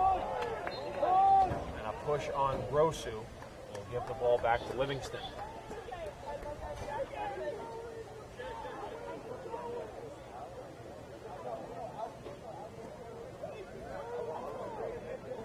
Paredes now taking the free kick for the Lancers outside the 18. Big clearance needed right now.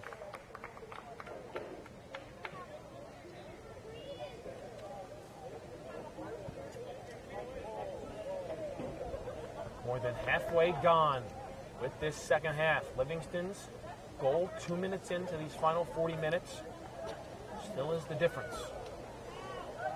West Orange, their offense has been much better in this second half. They haven't been able to find the back of the net. Charles to Meaner, trying to turn the corner. Can't do so. Bashkov gives off a whistle and a free kick coming for West Orange. Kevin, this is big. West Orange getting more and more opportunities. Right at the 20-yard line.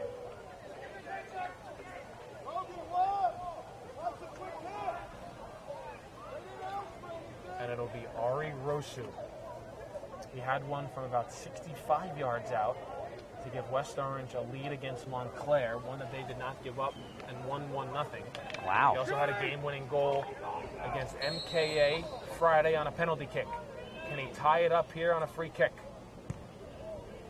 And a shot that gets covered off a bobble, and Livingston survives the attack. Kevin, that's 2 goals and 3 assists Rosu has tacked on the season, according to NJ.com.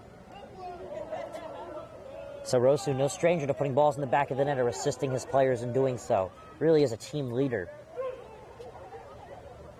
The West Orange offense looking for one. Tyrese Folks gets cut off from the ball, tries to regain possession back, and he does. Bashkov across. They try and get it to Green. He was striking towards the goal. The pass was behind him, and he'll have to play all the way back to midfield. Ari Rosu with a long strike into the wind, coming out and making the stop.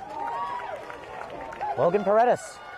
Paredes again coming up big in this second half as he's still down on the ground, and the clock will stop. Paredes fell after coming out to make that stop. The clock is stopped with 17:51 to go in regulation. The official making sure Paredes is all right. And now, will he have to come out because this game was stopped due to injury? I think he might have to. Well, Kevin, we do know Jake Hans, the sophomore goalkeeper, warming up currently right now with his sophomore friend Evan Bader. Quite the solid goalkeeper himself. Only gave up 4 goals last year at the freshman level. Able to keep the shutout in his one half of play versus Bloomfield with the save. This might be his opportunity right now. We'll see if they take Logan out. And they will have to. They will have to because the referee stopped this game due to an injury. So we're going to have a new goalkeeper for Livingston, at least for the time being, at least till the next whistle. Jacob Hans will have to come in. And Ryan, I wouldn't imagine he's going to be in for long. I'd imagine he'll be back at the next whistle, and he will as... It looks to be so, as a matter of fact, Kevin. And I guess that's the danger you play in soccer when players always try and sell calls and lay down on the ground like they're injured and they're really not. They have to come out when the official stops the clock due to an injury. So who knows what could happen before we have the next whistle. West Orange will try and play through. Right back into Hans, though. Hans is very good at opening up space. Very tactical player. Now he'll pick the ball up off the turf. He's burned a lot of time there as well, Kevin. Livingston student section might not be massive, but very happy about that. West Orange now trying to put some pressure in on the backup goalkeeper for Livingston. Bashkov gets it poked away. But we won't have a substitution yet for the Lancers because they don't have possession of the ball. They'll need West Orange to try and send out, and then we can get a substitution, and the Lancers can get their starting goalkeeper out. Opportunity knocks for the Mountaineers. And Kevin, 17 minutes left to go. Rosu takes his time. Livingston packs the goal. Throw in towards the near side post. Couple of hops off the turf. Jeremy Green now on his foot. His strike in towards goal was blocked down in front. He goes down. A whistle. And Ari Rosu fired one in towards goal. Went off a couple of heads. And Jeremy Green looks like he just drew a free kick for West Orange. Question is, Kevin, does a card come out here? The official seems to be conversating with a lot, but I think he's just putting the ball on the spot just outside the half circle outside the 18. Oh, we have a Lancer down. Stopped. Another Lancer just went down. And now we will have our goalie switch.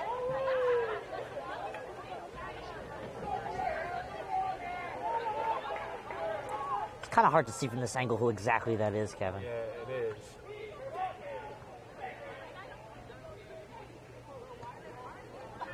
Now, Ryan, I will ask you a question. Was the goalie switch allowed to happen prior to the injury, or is that switch only allowed to happen because a Lancer went down? I believe it is illegal, Kevin, at least at U.S. soccer level, but the official may just let it go. Who knows? I mean, they're a little bit more lax with the substitution rules at the high school level. We saw a substitution, as a matter of fact, happen last game when the keeper had the ball in his hands. So I think they might just let it go. We'll see. Charlie Grossman was the one who was injured. Hopefully, by the looks of it, it just could be potential cramping. But nonetheless... Yeah, it seems to be legal, Kevin. Well, yeah, because they did make the switch. Hans is out of the cage for Livingston. Their starting keeper back in there. But a free kick coming for West Orange.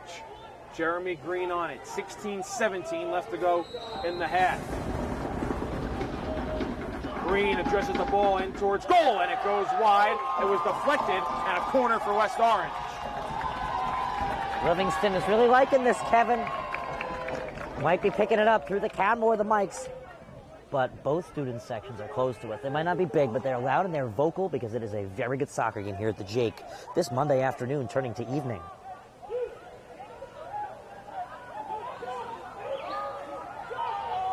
Jeremy Green to attempt the corner for West Orange. Again, Livingston packs the goal. Green's corner coming in. It'll be sent out. The Mountaineers will go back and control. Charles on it. Charles chips in, tries to get it to Folks. He cannot. Charles plays the ball up in the air. On the far side, checking in during that brief stoppage was Edwin Ariza. As now a Lancer goes down, it'll be a free kick, and that'll stop the clock once more. A lot of clock starting and stopping, Kevin, so far because it's getting deep in this ball game, and it's a close one. Pessoa on a yellow checks in, as well as Grossman taking out Fisher, and it looks like Goldsmith coming out as well. So we play on now. Doesn't look like the full substitution has been made for Livingston, as still walking off the field on the substitution was Fisher. The referee now just signaled to stop the clock again at 15 minutes. Ryan, as you said, it's been a lot of start and stop so far in this second half. Yeah, Kevin, reminds me almost of a basketball game. You don't see that too often in soccer. As now the far side official with the flag stops the clock.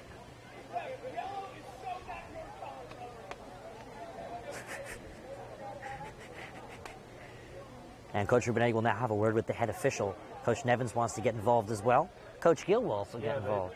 Play continued. Livingston was making a substitution, and Fisher was just walking off the field, and Livingston just continued to play on. I think the argument was that Fisher wasn't delaying game. He was an injured player, so the clock should stop for that reason. Because Lancer was down after the challenge. We've seen a lot of that happen today, and fortunately, it hasn't really turned out to be injured players. They've been right back in, ready to go. A little bit of gamesmanship, I would say, from Livingston. Yeah, no doubt about it, Kevin, as the clock restarts and the ball is played all the way back to Paredes. Livingston will now reset. So Paredes has it. Plays out past midfield. Under 15 minutes left. West Orange needs a goal to tie Livingston here on this offensive attack, trying to put this game to bed. Scavala thought about it briefly. Now will come out. A collision on the far side. It'll be a goal kick. I think we might have just saw some artwork right there, Kevin. Not sure exactly if you would get the call for that one. Looked like he fell down a little late. And I believe the head official will agree with me on that one.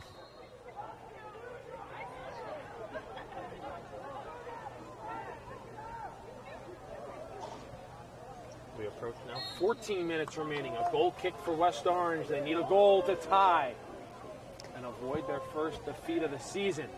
Livingston looking for their biggest victory of the year. It'll be a West Orange throw.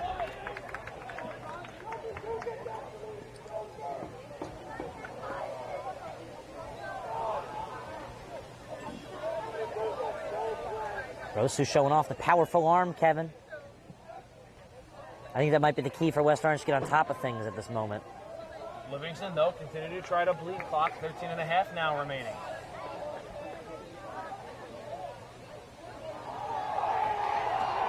The Lancers in control. And a miscommunication there. They tried to set up a pass that goes out of bounds and a goal kick for the Mountaineers.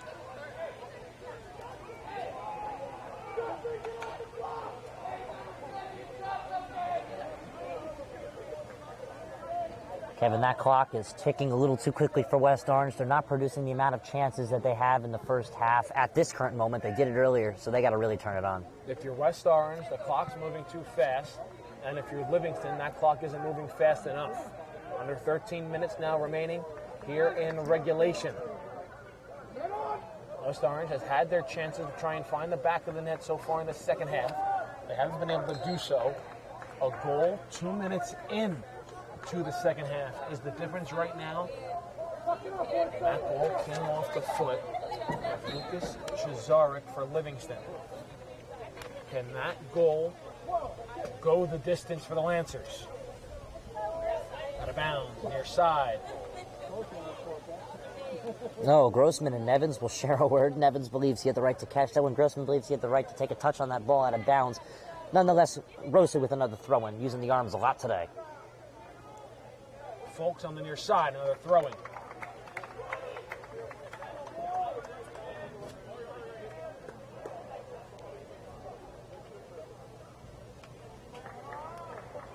Rosu really needs that just powerful shot.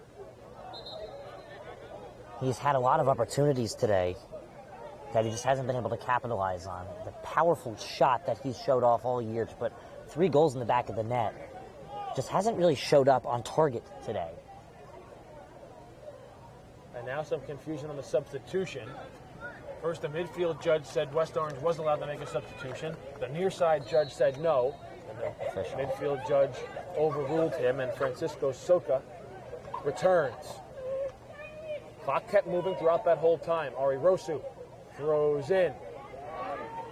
Livingston will clear. Played back to Rosu. Off his shoulder, and a great play there. No. But as Rosu went up to kick the ball, looks like that's going to be a yellow for Rosu. Oh, Grossman. And that'll be a red. That's 2 yellows for Ari Rosu. As Grossman charged in, as Rosu was trying to kick it back towards the middle of the field, and Rosu kicked him.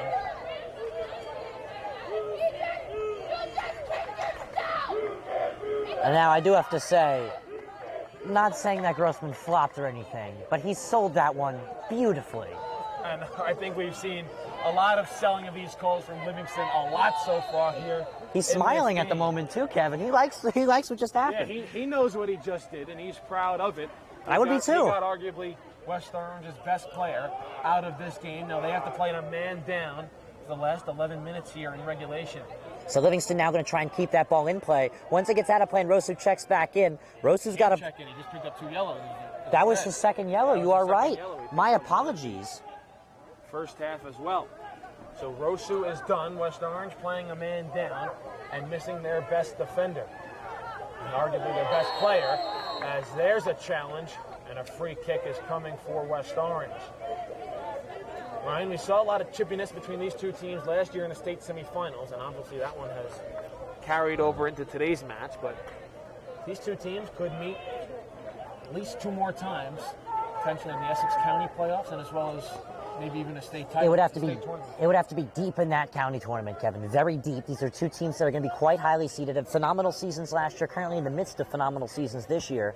So it would be deep in the county tournament. Free kick in towards the box, off ahead, it's still loose, a collision, and somehow the ball's able to be kept out of the cage as down goes Paredes.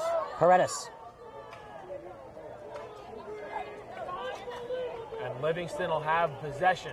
Under 10 minutes left to go. A good ball there by Jeremy Green, but Livingston able to withstand another threat.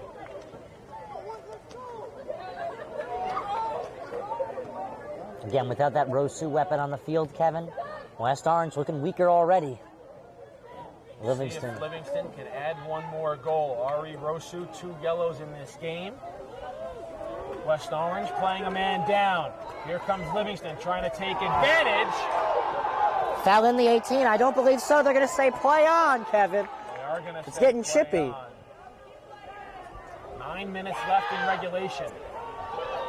Ryan, after every West Orange challenge, a Livingston player going down to the turf to try and sell these calls, and I think the referees are on to their game here. Here's a player who definitely falls a lot. That's Grossman. He's actually just earned the Lancers a throw-in. Grossman might be the unsung hero of this ball game. He might not have put the ball in the back of the net, but he definitely did just about everything else you need at this moment. So if Livingston can hold on or even add to this lead, Grossman deserves a little credit. I mean, Rosu's out because of him. A lot of other players run yellows because of him. He even had a couple opportunities that went out of bounds, that stalled time. He's done just about everything except for put the ball in the back of the net, Kevin. And now Mr. Speed with the throw-in, close side. My apologies. Mr. Speed, if you missed that in the first half, Ryan, you've named Malhotra with the nickname of Mr. Speed. And again, a Lancer goes down as that ball comes out to the near side, and it'll be a West Orange throw-in. 8 minutes left to go here in the second half. Mountaineers playing a man down.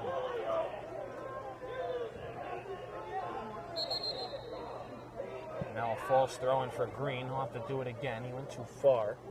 And that clock continues to move. Now under 8 minutes to go.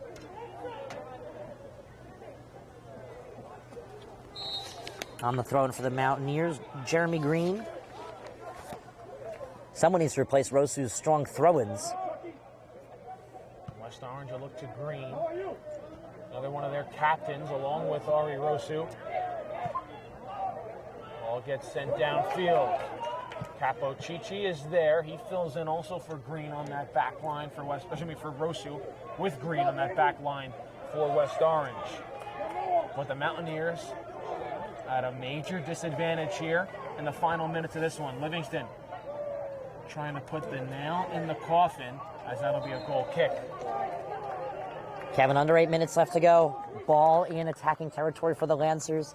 West Orange needs to push on up. A man down, too. Everything tilting away from their direction. This could be their first loss of the season.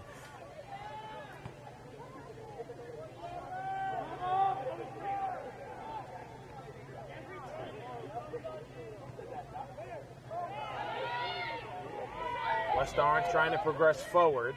They'll play on the near side. Green can't track it down. That'll be a Livingston throw-in, and they're in no hurry.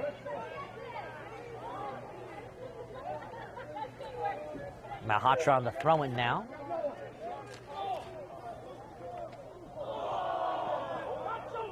And Livingston throw.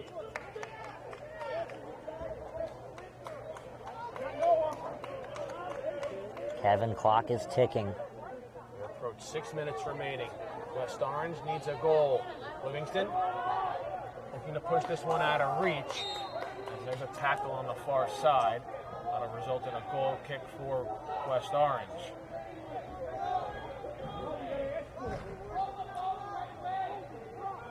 Kevin, it's likely if Livingston wins this game, they could move into the top 20 in the state of New Jersey. Back into it, I should really say. Last year they ended 14th. They're currently taking down number 14. If they can hold on to this one, they're a man up on them. After the red card to the top player in this game, Rosu, according to the NJ.com ranking system, as Rosu was first team All-State last year.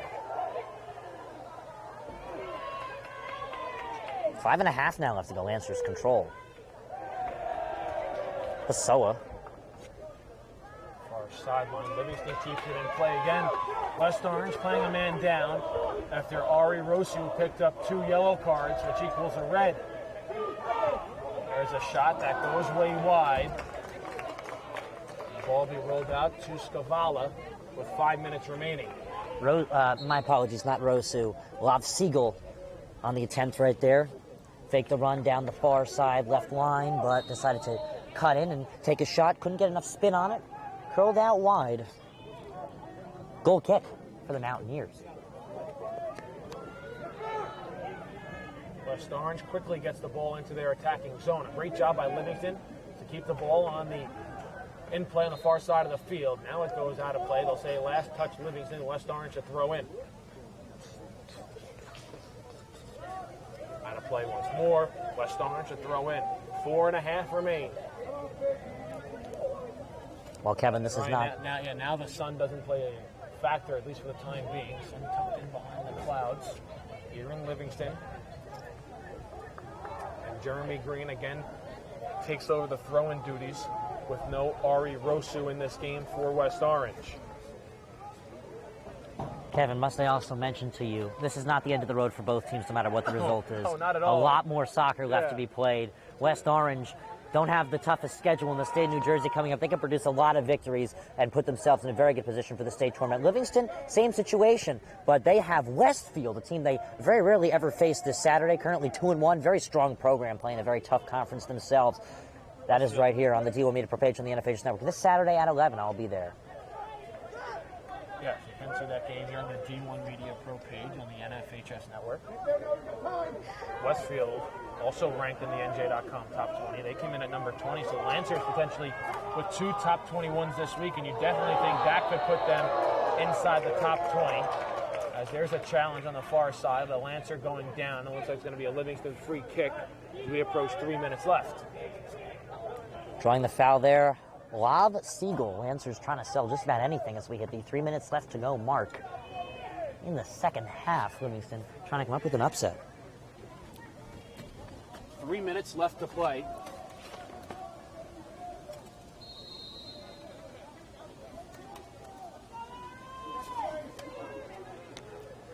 Free kick coming in off ahead. Scavala will come out and field it. He'll run out forward. His teammates will as well. 2:40 now left to go. Does West Orange have one last run in them to try and tie this up and send it to overtime? Scavala's punt into the wind, comes out to midfield. Played down by the Lancers.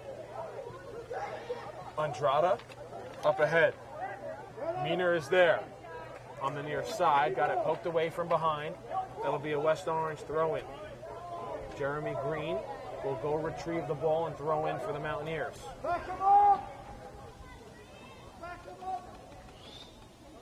Green throws in. Play off ahead, right back to Green. He'll try and send in with his own head. And now it's back. West Orange down a man.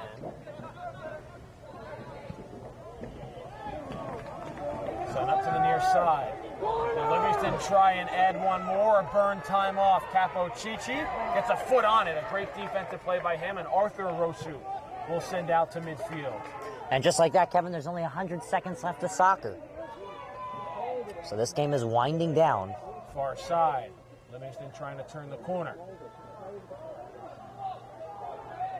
They'll send back to the far side. 1:20 remaining.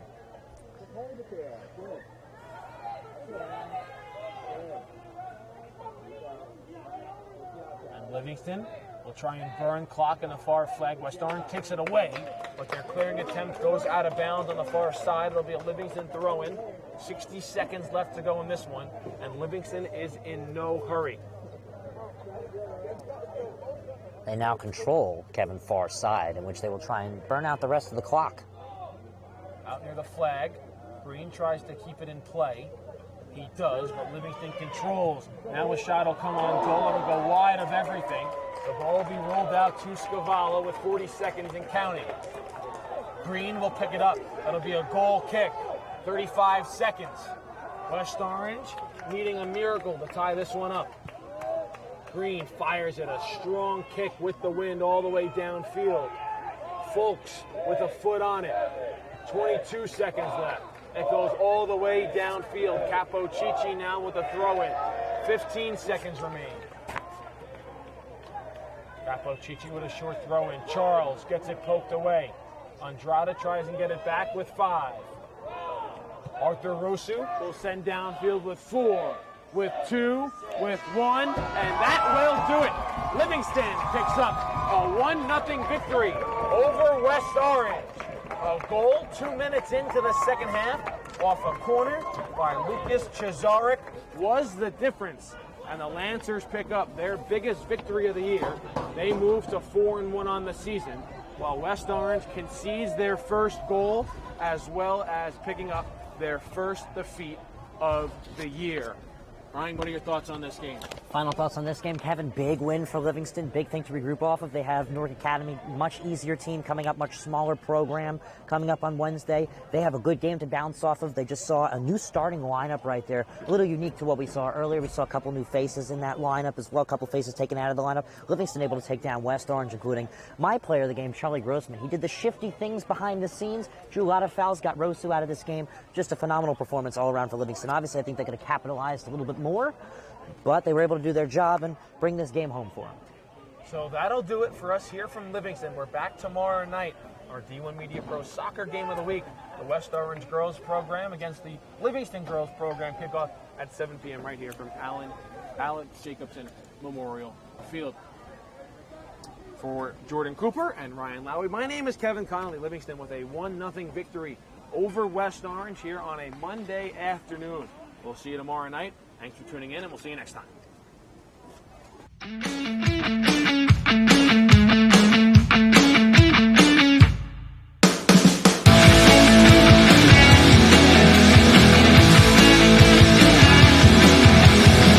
This New Jersey, that was.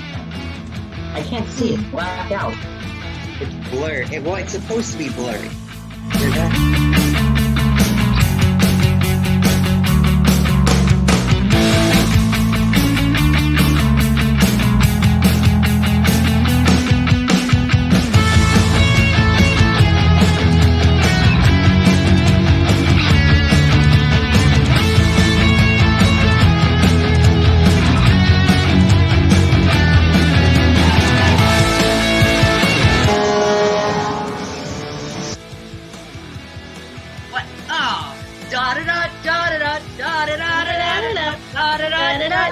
This one's obvious. Blackhawks or Ducks? So obvious. Oh, no!